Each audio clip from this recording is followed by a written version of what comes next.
Kumusta po kayong lahat? Welcome back to my channel, Cheryl again. Ayan, so samahan nyo kami ngayong araw na to at mag-swimming kami guys. Kaya nandito kami ngayon sa road. And ayan, so guys, bago ako magsimula, ay babati muna ako ng happy Father's Day sa lahat ng mga daddy all over the world. Ayan, sana po ay enjoy nyo yung araw niya to, ang inyong special day. Ayan, happy Father's Day po sa lahat ng mga daddy. And ayan, bago nga pala ay kumalimutan, magsha-shoutout muna ako sa mga naging katrabaho at kaibigan ko sa Hitachi or sa Hi-Cap. Ayan, so nagka-message kami ng isa kong friend na parang hindi ko siya namukaan or nakilala agad kasi iba rin yung ano niya, yung pangalan niya sa Facebook, at nagkakwentuhan kami na ay magkakilala pala kami. Nakakatuwa lang din balikan yung mga old days natin, ano, marirealize mo na talagang nagkakaedad na pala tayo. Ayan guys, shout out sa inyong lahat, hindi ko na kayo iisa-isahin, but yan, shout out sa mga taga Hitachi and Hi-Cap. And ayan guys, malapit na nga pala kami, magsiswimming kami dito, 15 minutes drive to galing sa bahay, and first time namin pumunta dito, so ganito namin isa-celebrate yung Father's Day, so mag-swimming kami. And maganda guys kasi nakita namin yung ticket siya ay ano lang, mura lang siya.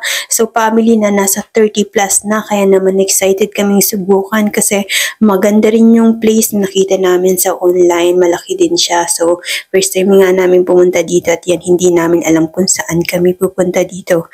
Medyo malaki pala tong place na to, pero yan, tingnan natin kung saan tayo. Ayan. And tinitingnan namin guys kung saan kami mag-turn. So nag-turn kami dito sa left, and ayan, so looking for entrance 2, and maghahanap kami ng parking. Mukhang busy sila ngayong araw na to, mukhang puno yung parking. Ito yung entrance 2, so babalik kami dyan.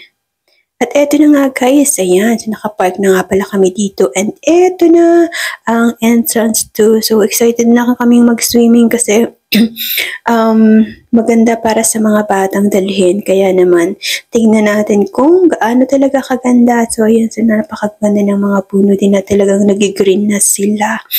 Ayan, so kailangan lang talaga natin gawin to kasi lalo na may mga bata tayo. And syempre, ito na yung get-together natin na sa family, and yung special day din naman kasi. Ayan, so nakakatuwa kasi, ayan, ang daddy talaga yung nagyaya papunta dito. Ayan guys, nandito na kami, and talagang tingnan natin kung saan tayo pupunta. So, first time nga eh. Kaya tingnan natin. Ayun ang aming bebe. Ayan. So, nandito na kami sa loob guys. So, maganda pala dito. Mayroon din siyang laruan. At eto na, nandito na kami, nakapila na kami. Hindi naman busy. Kukuha kami ng ticket para sa swimming na. So naka-short na at naka-ready na ang aming kuya, and para huhuparin na lang yung sapatos niya mamaya. And eto na guys, so yan, share ko lang sa inyo, hindi ko na kayo masasama or mapapakita sa loob kasi hindi ko alam kung okay lang yung camera, and of course kapag nabasa na ako, hindi ko alam kung saan ilalagay yung phone. So na-share ko lang sa inyo ang aming celebration ng aming Father's Day. Ayan, so ayan guys, so maganda yung place, nakakatawa at nag-enjoy naman ang aming mga chikading. So first time namin, and for sure na mauulit. Thank you guys sa pagsama sa amin sa araw na to, and happy Father's Day again sa lahat ng mga daddy. Ayan, so napakaganda ng weather ngayong araw na to, sakto ang aming paglabas. Thank you guys for watching sa lahat ng aming mga video. See you in the next video. Bye bye.